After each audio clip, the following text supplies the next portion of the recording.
स्वार्थी यानी कि स्वयं का अर्थ, जो इंसान स्वयं का अर्थ जानना चाहता है, जो खुद को समझना चाहता है, क्या वो इंसान आपकी नजर में गलत है? हम जब भी किसी को स्वार्थी कहते हैं तो उसका मतलब तो यही होता है कि वो आदमी स्वयं का अर्थ समझना चाहता है, तो फिर वो गलत कैसे हुआ? स्वार्थी शब्द दुनिया की नजर में, समाज की नजर में एक अलग ही नजरिए से समझा जाता है। अक्सर हम अपने आसपास ऐसे बहुत से लोगों को देखते हैं जो स्वभाव से बहुत अच्छे प्रतीत होते हैं, यानी कि सब लोगों की मदद करते हैं, सबसे अच्छा व्यवहार रखते हैं। लेकिन इसके साथ हमने ये भी देखा होगा कि ऐसे लोग जो स्वभाव के अच्छे होते हैं, दूसरों की मदद करते हैं, वो दुखी भी ज्यादा रहते हैं, और जो लोग स्वार्थी होते हैं वो फलते फूलते चले जाते हैं। तो ऐसे में परमात्मा की सत्ता पर उंगली उठाना निश्चित है। लेकिन अगर ये सत्य है तो हमें कौन सा मार्ग अपनाना चाहिए? क्या हम भी दूसरों के जैसे बन जाए? पता नहीं आप में से कितने लोग ये मानते हैं कि अच्छे लोग जीवन में बहुत दुखी रहते हैं, लेकिन इसके पीछे का सत्य क्या है? अगर हम इसके पीछे का सत्य नहीं जानेंगे, नहीं पहचानेंगे, तो कहीं ना कहीं हमारा अवचेतन मन भी बुराई की तरफ झुक जाएगा। इसीलिए अपने मन में ऐसे विचार पनपने से पहले इस बात की पूरी सच्चाई, पूरा निष्कर्ष निकाल लें, ताकि भविष्य में आपको अपने अच्छे होने पे पश्चाताप ना हो, दुख ना हो। आज की जो बौद्ध कहानी में आपको सुनाने वाला हूँ, उसमें आपको 5 ऐसे तरीके पता चलेंगे जिसके माध्यम से अगर आप कर्म करते हैं तो आप अच्छे कर्म भी कर पाएंगे और दुखी भी नहीं होंगे। एक गांव में आनंद नाम का एक युवक रहता था। उसका भरा पूरा परिवार था। उसके 2 बच्चे थे, उसकी पत्नी थी, लेकिन उसके माता पिता इस दुनिया से चल बसे थे। इसीलिए पूरे परिवार की जिम्मेदारी उसी के कंधों पर थी। बच्चे अपनी पढ़ाई करते थे और उसकी पत्नी अपने घर गृहस्थी के कामों के साथ गाय, भैंस, बकरी इत्यादि का दूध बेचकर अपना घर चलती थी और आनंद पहाड़ में पत्थर तोड़ने का काम करता था। बहुत ही मेहनत भरा काम था। पूरे दिन काम करता तो रात को थक कर घर पर वापस लौटता। लेकिन इतनी मेहनत करने के बाद भी अगर आनंद को गांव का कोई भी आदमी मदद के लिए बुलाता तो आनंद कभी भी मना नहीं करता था। उसके जीवन का एक ही सिद्धांत था, अगर मैं दूसरों की मदद करूंगा तो परमात्मा मेरा साथ देंगे, परमात्मा मेरे साथ कुछ बुरा नहीं होने देंगे। आनंद अपने इस सिद्धांत का पालन बहुत ही कड़ाई के साथ करता था। वह इस सिद्धांत पर इतना विश्वास करता था कि अगर कोई बाहर का आदमी उससे मदद मांग ले तो वो अपने घर का काम भी अधूरा छोड़कर उस आदमी की मदद करने के लिए पहुंच जाता था, जिसकी वजह से उसकी पत्नी बहुत परेशान रहती थी। वो अक्सर आनंद को समझाने की कोशिश करती थी कि सबसे पहले अपना काम करो, अपने परिवार को देखो, 2 बच्चे हैं हमारे और फिर भी तुम दूसरों के काम करने में लगे रहते हो। अरे अपने घर को तो संभालो, अपना घर संभाल नहीं रहा, दूसरों की मदद करने चले हैं। और जब ऐसी ऐसी बातें आनंद के कानों में पड़ती तो उसके हृदय में कांटा चुभने लगता था और उन दोनों में लड़ाई झगड़ा शुरू हो जाता था। अक्सर उनके लड़ाई झगड़े का यही सबसे बड़ा कारण होता था। लेकिन ना तो आनंद अपने आप को बदल पाया और ना ही उसकी पत्नी ने उसको समझाना कभी बंद किया। इसी वजह से आए दिन उनके घर में क्लेश होता रहता था। जहां तक उस गांव वालों की बात थी तो वो आनंद के स्वभाव को जानते थे और वो जानबूझकर जो काम आसान भी होता था, जो उनके सामर्थ्य में भी होता था, उस काम के लिए भी वो आनंद को बुलाते थे ताकि उन्हें कम मेहनत करनी पड़े। कहने का अर्थ ये है कि गांव वाले आनंद की इस शिष्टाचार का फायदा उठाते थे, लाभ उठाते थे और सब पीछे से उसका मजाक उड़ाते थे, उसे बेवकूफ कहते थे। ऐसे ही समय भी तरह और एक दिन आनंद की पत्नी बहुत ज्यादा बीमार पड़ गई। आनंद से जो कुछ भी सेवा हो सकती थी उसने वो सब अपनी पत्नी के लिए किया। उसने गांव के वैद्य को बुलाकर अपनी पत्नी की जांच करवाई, लेकिन ये रोग उस वैद्य की पकड़ के बाहर था। इसीलिए उस वैद्य ने कहा कि तुम अपनी पत्नी को नगर में जाकर किसी बड़े वैद्य को दिखाओ तो तुम्हारी पत्नी की जान बच सकती है। जल्द से जल्द नगर पहुंचने की व्यवस्था करो, नहीं तो तुम्हारी पत्नी के प्राण संकट में हो जाएंगे। ये सुनकर आनंद के पैरों तले जमीन फिसल गई। उसने ये नहीं सोचा था कि उसकी पत्नी के प्राण संकट में है। वो सोच रहा था कि कोई साधारण सा रोग होगा जिसका इलाज हो जाएगा। लेकिन जब उसने वैद्य की यही बात सुनी तो वो घबरा गया। अब पत्नी को नगर तक कैसे लेकर जाएं? क्योंकि उसके पास इतना धन नहीं था कि वो अपनी पत्नी के लिए एक घोड़ा गाड़ी करके उसमें अपनी पत्नी को लिटाकर नगर में ले जा सके। उसकी पत्नी की हालत बिल्कुल चलने की भी नहीं थी, इसलिए उसे नगर पहुंचाने के लिए किसी घोड़ा गाड़ी की जरूरत थी। संयोग से उसके पड़ोसी धन्मू के पास एक घोड़ा गाड़ी थी। वो अक्सर व्यापार के लिए अपने घोड़ा गाड़ी नगर में लेकर जाया करता था। इसीलिए आनंद के मन में विचार आया कि मैं धन्मू की घोड़ा गाड़ी ले सकता हूँ। मैं धन्मू की इतनी मदद करता हूँ, कभी उसके काम को नहीं टालता, तो वो तो मेरे काम को कभी मना ही नहीं कर सकता। और यही सोचकर वो घोड़ा गाड़ी लेने के लिए धन्मू के पास पहुंच जाता है। लेकिन धन्मू बहुत ही चालाक इंसान था। वो बिना किराए के अपनी घोड़ा गाड़ी अपने सगे संबंधियों के लिए भी नहीं ले जाता था, तो आनंद की तो दूर की बात रही। जब आनंद ने उससे घोड़ा गाड़ी के बारे में पूछा तो उसने ये कहकर उसका ये काम टाल दिया कि मेरे घोड़े बहुत ज्यादा बीमार है, वो शायद बच भी मुश्किल से पाएंगे। 5 दिनों से वो कुछ नहीं खा रहे, तो ऐसे में बेचारा घोड़ा गाड़ी लेकर कहाँ नगर तक पहुंच पाएगा। हाँ, अगर तुम कुछ धन की व्यवस्था कर सकते हो तो मैं अपने एक मित्र की घोड़ा गाड़ी तुम्हारे लिए मंगवा सकता हूँ। ये सुनकर आनंद परेशान और चिंतित हो गया, क्योंकि उसके पास धन तो था ही नहीं। इसका मतलब उसकी पत्नी बड़े नगर में वैद्य के पास इलाज के लिए पहुंच ही नहीं पाएगी। उलझन भरे हुए विचार लिए हुए जब आनंद वापस आ रहा था तो उसने एक दिल दहलाने देने वाला दृश्य देखा। उसने देखा कि धन्मू के घोड़े, जो धन्मू के अनुसार बीमार थे और कुछ खा भी नहीं रहे थे, वहीं घोड़े गांव का ही एक युवक उसकी बाड़ से खोलकर बाहर ला रहा था और गाड़ी में उसको जोत रहा था। ये देखकर पहले तो आनंद को कुछ समझ में नहीं आया। उसके बाद जब आनंद ने उस युवक से पूछा तो उसने बताया कि धन्मू ने ये घोड़ा गाड़ी उसे किराए पर दी है। यह सुनकर आनंद का दिल टूट गया। उसने कभी सपने में भी नहीं सोचा था कि उसका सबसे अच्छा मित्र धन्मू उसके साथ ऐसा कर सकता है।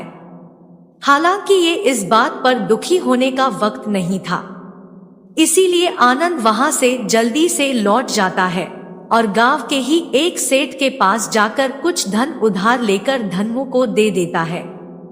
धनु अपने मित्र की घोड़ा गाड़ी मंगवा देता है, जिसके बाद वो अपनी पत्नी को वैद्य के पास नगर में ले जाता है।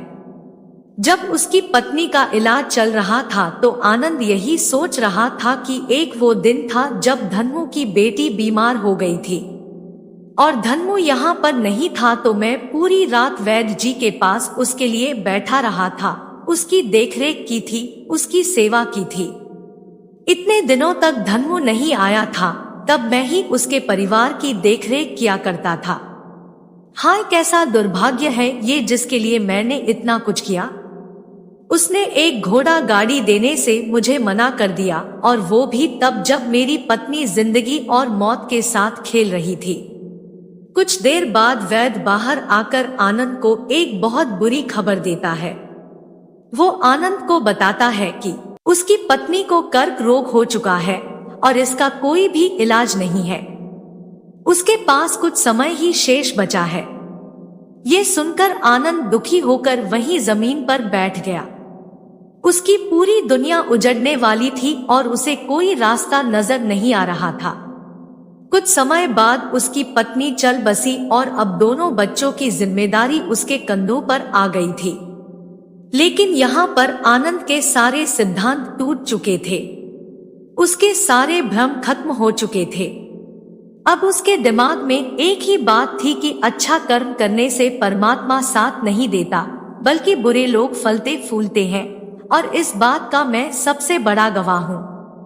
ये विचार अक्सर उसके दिमाग में चलते रहते थे और इसी वजह से उसका मन धीरे धीरे संन्यास्त हो गया, देश दुनिया से दूर हट गया। और एक दिन ऐसा भी आया जब वो अपने बच्चों को अपने रिश्तेदारों के पास छोड़कर इस देश दुनिया को त्याग कर एक सन्यासी बनने के लिए घर से निकल पड़ा। उसने गांव में किसी को कुछ नहीं बताया। किसी को नहीं पता था कि आनंद अचानक कहाँ गायब हो गया। सन्यास की दीक्षा लेने के लिए वो एक बौद्ध भिक्षु के पास पहुंचता है। बौद्ध भिक्षु उस समय ध्यान में बैठे हुए थे। ध्यान से बाहर आने के बाद वो बड़े ध्यान से आनंद के चेहरे को देखते हैं और उससे सन्यासी बनने का कारण पूछते हैं। इस पर आनंद उन्हें अपनी पूरी आपबीती सुना देता है और कहता है कि हे महात्मा, इस दुनिया से मुझे कुछ भी हासिल नहीं हुआ। मेरा मन इस दुनिया से विरक्त हो चुका है। जब अपने दोस्तों ने ही मेरा साथ नहीं दिया तो इस दुनिया में रहने का क्या मतलब, और इसी वजह से मैं सन्यासी बनना चाहता हूँ। ये सुनने के बाद बौद्ध भिक्षु ने उपदेश देना शुरू किया। उन्होंने कहा कि याद रखना बेटा, जीवन से विरक्त होकर सन्यासी बनना तुम्हें परम सुख तक कभी नहीं पहुंचा सकता, परमानंद तक कभी नहीं पहुंचा सकता। तुम दुनिया से अपने मन पर एक बोझ लेकर विरक्त हुए हो। तुम दुनिया से परमात्मा की खोज करने के लिए विरक्त नहीं हुए हो। इस भ्रम में कभी मत रहना। तुम संसार से विरक्त हुए हो क्योंकि संसार ने तुम्हें धोखा दिया, ऐसा तुम्हें लगता है। इसीलिए तुम परमात्मा पे कभी विश्वास नहीं कर पाओगे और ना ही उन पर अपनी पूर्ण आस्था बना पाओगे। इसीलिए सन्यासी होने का भी तुम पूरा लाभ कभी नहीं उठा पाओगे। सन्यासी होने का लाभ तब मिलता है जब हमारी प्रभु में, परमेश्वर में, परमात्मा में पूर्ण आस्था बन जाती है। मैं तुमसे पूछता हूँ, क्या तुम्हारी आस्था परमात्मा में है? ये सुनकर आनंद कहता है कि हे महात्मा, मैं तो दुनिया देख कर आया हूँ कि जो बुरे कर्म करता है वो फलता फूलता है, और जो अच्छा काम करता है उसे कुछ भी नहीं देता। परमात्मा उसे दुख ही दुख देता है। इसीलिए मैं परमात्मा पर अपनी पूर्ण आस्था कैसे बना सकता हूँ?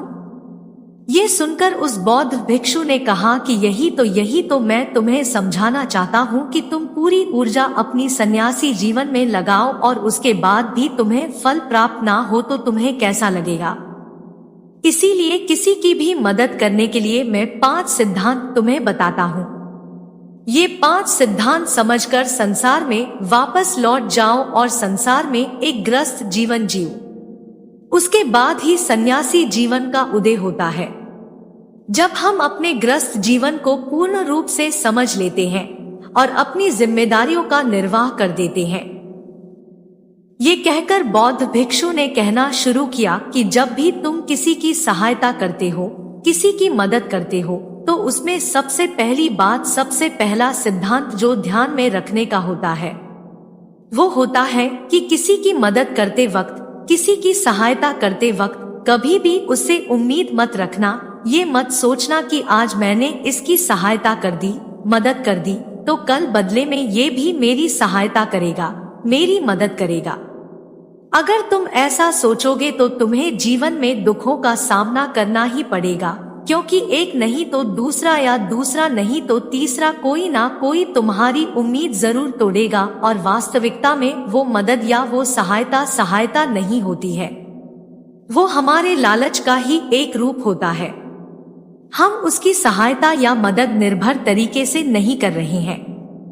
हमारे मन में लालच का भाव है, हमारे मन में बदले का भाव है। हम ये सोचकर मदद करते हैं कि इसकी मदद कर देता हूँ तो कल ये मेरा भी मदद करेगा, और यही लालच हमें अक्सर उन लोगों की मदद करने पर विवश करता है जो किसी ना किसी रूप में धनवान होते हैं, क्योंकि हमें लगता है कि कल ये आदमी धन के द्वारा मेरी मदद कर सकता है, और इसीलिए जिस इंसान को वास्तविकता में मदद की आवश्यकता है, हो सकता है वो गरीब हो, लेकिन हमारा मन अपने लालच के वशीभूत होकर उसकी मदद कभी नहीं करेगा। इसीलिए किसी की मदद और किसी की सहायता करने के अपने विचार को विस्तार दो। केवल एक प्रकार के वर्ग के लिए अपनी सहायता या अपनी मदद पेश मत करना, उन सब के लिए समान होनी चाहिए। जरा सोचो, एक तरफ तुम्हारा मित्र हो जिसके पास धन है, संपदा है, और दूसरी तरफ कोई गरीब औरत हो जो भूखी बैठी हुई है। तुम्हारा दोस्त तुमसे कहता है कि यार आज तो खाने के लिए अच्छे अच्छे पकवान मंगवा लो बाजार से, और दूसरी तरफ वो औरत तुमसे 2 सूखी रोटी मांग रही है, तो तुम किसकी मदद करोगे? कौन मदद का हकदार सबसे पहले है? सबसे पहले हमारा कर्तव्य बनता है कि उस औरत की भूख मिटाए, लेकिन अक्सर इंसान ऐसे नहीं सोचता। वो अपने दोस्त को तो खिला देगा, उसको तो बाजार से बहुत महंगी वस्तु मांगा के दे देगा, लेकिन किसी गरीब को उसकी भूख मिटाने के लिए पैसा या धन नहीं देगा। दूसरी बात जो ख्याल में रखने की है वो ये कि सहायता करते वक्त हमारा लालच कभी भी उसके साथ नहीं जुड़ना चाहिए। अक्सर हम जब किसी की मदद करते हैं तो हमारा लालच और हमारा स्वार्थ ही उसके साथ जुड़ा होता है, और हम अपनी भविष्य की योजना तैयार करके उस आदमी की मदद करते हैं। हम ये सोचते हैं कि अगर मैं इसका ये काम करूंगा तो भविष्य में ये आदमी मेरा वो काम पूरा कर देगा, और वो सहायता, वो मदद बिल्कुल भी परमात्मा के द्वार को नहीं खटखटाती, क्योंकि वो लालच है। जाहिर है आप अपने आप को धोखा देने के लिए अपने लालच को एक सहायता, एक मदद का रूप दे रहे हैं। तीसरी बात जो ख्याल रखने की है वो ये कि अपने सामर्थ्य के हिसाब से दूसरे की मदद करो। कभी भी एक ग्रस्त आदमी को किसी की इतनी सहायता नहीं करनी चाहिए जिससे कि उसका परिवार और उसके बच्चे कष्ट में जीवन बिताएं। सबसे पहला फर्ज हमारा होता है अपने परिवार को सुखी रखना, उनकी जरूरतें पूरी करना, और उसके बाद दूसरों की मदद करना आता है।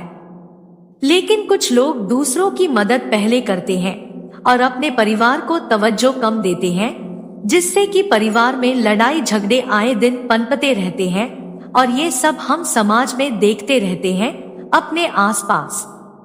अगली बार जो ख्याल में रखने की होती है वो ये कि अपना कर्म, अपनी जिम्मेदारियां पहले निभानी होती है। हम अपना कर्म, अपना काम छोड़कर पहले दूसरों की मदद करने के लिए चले जाते हैं, और जब दूसरा बदले में हमारी मदद नहीं करता तो हमारा दिल दुखी हो जाता है। हम सोचते हैं कि मैंने तो अपना काम छोड़कर उस आदमी की मदद की थी और वो आदमी मेरी मदद ही नहीं कर रहा है। इसीलिए अपना कर्म सर्वोपरि, अपना कर्म सबसे ऊपर, क्योंकि वही काम करने के लिए इस दुनिया में हमारा जन्म हुआ है। और सबसे आखिर में जो बात समझने की है वो ये कि परमात्मा की मर्जी से ही सब कुछ होता है। हमारा कर्तव्य है अपने कर्म को करते जाना। करनी धरनी तो ऊपर वाले के हाथ में है, इसीलिए जो कुछ भी होता है सब ऊपर वाले पे छोड़ दो। अगर तुम्हें कोई धोखा भी देता है तो ये समझ के चलो कि वो सब ऊपर वाले की करनी होती है। आप ये मान के चलो कि मैं करता नहीं हूँ, मैं तो एक माध्यम हूँ, करवाने वाला तो वो है, उसके सामने किसकी मर्जी चली। जब ये आस्था, ये विश्वास हमारे मन में पनपने लगता है तो हमारी सारी शिकायतें दूर हो जाती है, क्योंकि इस दुनिया में जो भी होता है अच्छे के लिए होता है। जो भी हो रहा है अच्छे के लिए हो रहा है, और जो भी होगा अच्छा ही होगा। चाहे हमारी बुद्धि आज वर्तमान में इस सिद्धांत को ना समझ पाए, लेकिन जीवन में कभी ना कभी किसी ना किसी मोड़ पर आपको जरूर ये एहसास होगा कि जो हुआ था वो अच्छे के लिए ही हुआ था। इसीलिए सारी शिकायतें दूर कर दो और बस अपना कर्म करते जाओ। अपने ग्रस्त जीवन को पूर्ण रूप से झीलो, और उसके बाद ही सन्यासी जीवन की नींव होती है। इसके बाद बौद्ध भिक्षु ने आनंद को कहा कि वापस अपने गांव लौट जाओ, अपनी बेटियों को वापस लेकर आओ, उन्हें पालो पोसो, अपने बच्चों को वापस लेकर आओ, दूसरी शादी कर लो, लेकिन बच्चों का पालन पोषण अच्छे तरीके से करो। ये सुनकर आनंद अपने बच्चों के साथ अपने गांव में वापस लौट आता है। गांव में किसी को खबर नहीं थी कि आनंद कहां पर गया हुआ था और वो क्या ज्ञान लेकर वापस लौटा है।